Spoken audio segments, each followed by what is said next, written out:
That's really nice. I really like this plan. So does Jen.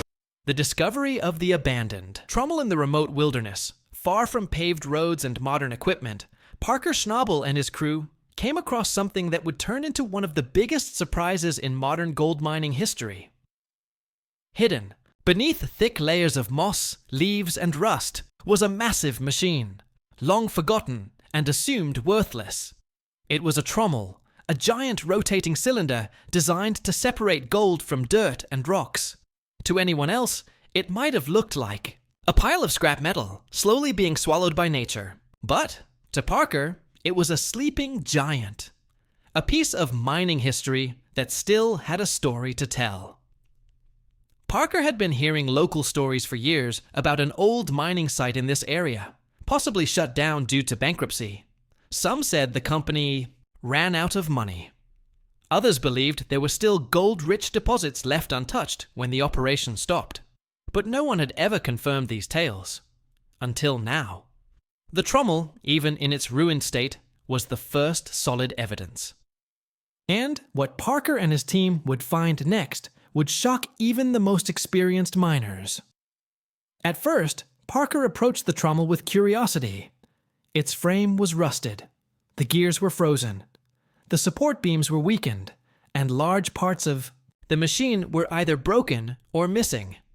It looked impossible to move, let alone repair. But Parker noticed something strange. When he rubbed away some of the dirt and grime, there were golden specks trapped deep within the inner parts of the trommel. This wasn't just leftover debris. It was real gold, dust, flakes, and maybe even nuggets. Somehow, despite the damage and abandonment, gold had remained stuck inside for decades. This was a major clue. Back when this machine was in use, mining technology wasn't as advanced as it is today. Old trommels were built for power and speed. They could process tons of material each day, but they weren't great at capturing fine gold. Much of it would slip through the cracks and get discarded. That meant there could be more gold not only in the machine, but possibly around the entire site, mixed into the surrounding dirt piles, left behind by miners who never realized how much they were missing. Parker's excitement quickly turned into action. He decided they had to recover the trommel. But it wasn't going to be easy. First, they had to figure out how to move it. It was massive, heavy, and stuck in place. The frame was fragile from rust, so lifting it the wrong way could cause the entire structure to collapse. His crew used cranes, chains, and all their combined experience to carefully remove the machine from the forest. It was a slow, stressful process, filled with challenges at every turn. Once the trommel was safely transported to a nearby workshop, the team began the difficult task of bringing it back to life. They cleaned every surface, replaced broken components, and reinforced the drum. The steel was worn out, and many parts had to be specially made from scratch because they weren't available anymore. The team even created a digital model of the trommel using 3D scanning software to test improvements without damaging the original machine. With every hour of hard work, Parker's belief in the machine grew stronger. He was convinced this wasn't just a lucky find. It was the key to something much bigger. And when they finally got it turning again, the real shock came. Inside, not only was there gold, but there was also something hidden in the surrounding land. Untouched pay dirt with extremely high gold content. Parker had just unlocked a forgotten treasure chest buried beneath time and dust. The gold rush begins. From junk to jackpot, once the trommel roared back to life, the real gold rush began. The machine, once a rusted piece of scrap, now spun like it did decades ago, but this time it had upgrades. Parker didn't just restore the old system, he made it better. He added advanced sensors to measure how much gold was being recovered. He replaced old gears with more efficient ones, installed a new motor, and connected the machine to modern systems that could handle fine gold recovery. It wasn't just a machine anymore. It was a powerhouse. A symbol of mining history brought into the modern age. Parker also set up a temporary wash plant nearby because time was critical. The gold content in the pay dirt was too good to waste, and a full-scale operation would take too long to build. So they combined classic mining methods with modern equipment to get the most gold out of every shovel of dirt. The results? Unbelievable. Gold started flowing out of the trommel every single day. Each test run brought in more than the last. It wasn't just a decent haul. It was the kind of gold numbers that most miners only dream of seeing in their lifetime, but Parker's luck didn't stop there. While the team was cleaning up around the site, they discovered a stash of mining records buried in old storage containers. These documents weren't random papers. They were maps, logbooks, and survey. Data from the original mining company. The records showed something incredible. This trommel had been part of a much larger network of operations. It wasn't the only site in the area with high gold concentrations. The maps showed multiple zones, where test drilling had revealed gold-rich soil, but the original company had either run out of time or money before they could develop them. These locations had never been touched. For decades, they sat quietly under trees and dirt, waiting to be found again. Suddenly, Parker wasn't just dealing with one abandoned machine. He had access to a forgotten blueprint, a treasure map. That pointed to even more gold. The opportunity was enormous, but also time-sensitive. Some of these areas might have already been disturbed by natural erosion, and others might be difficult to reach. Still, Parker knew he had to act fast. Team pushed harder than ever.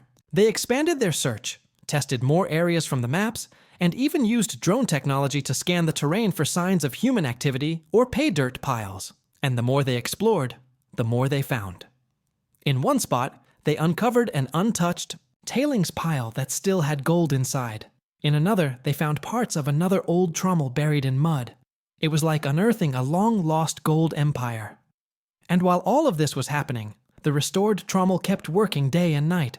It became the heart of the operation, pumping out gold from dirt that had been sitting there for over 40 years. Parker's belief that old equipment could still have value was now being proven in real time. The mining industry, which usually focuses on the latest and most expensive machines, started to pay attention. Could other miners be sitting on similar, gold-rich equipment without knowing it? Could history really be the key to the future? The success of the Trommel project didn't just inspire Parker's team. It inspired an entire shift in thinking.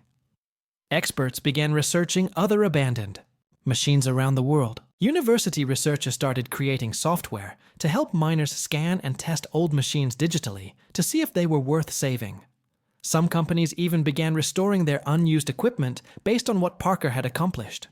What started as a long-shot gamble turned into a movement. And for Parker, the work wasn't just about gold anymore. It was about changing how the industry thought.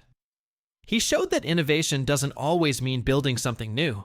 It can mean making something old even better.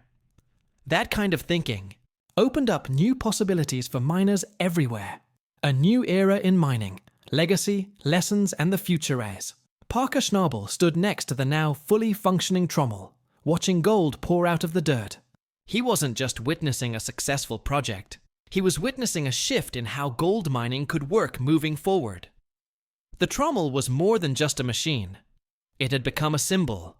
It showed that the past still has value, and that sometimes the best discoveries aren't in new lands, but in forgotten places. This message spread quickly. Mining towns that were nearly abandoned saw new interest. Old miners who had walked away from their claims began returning, wondering what they might have missed.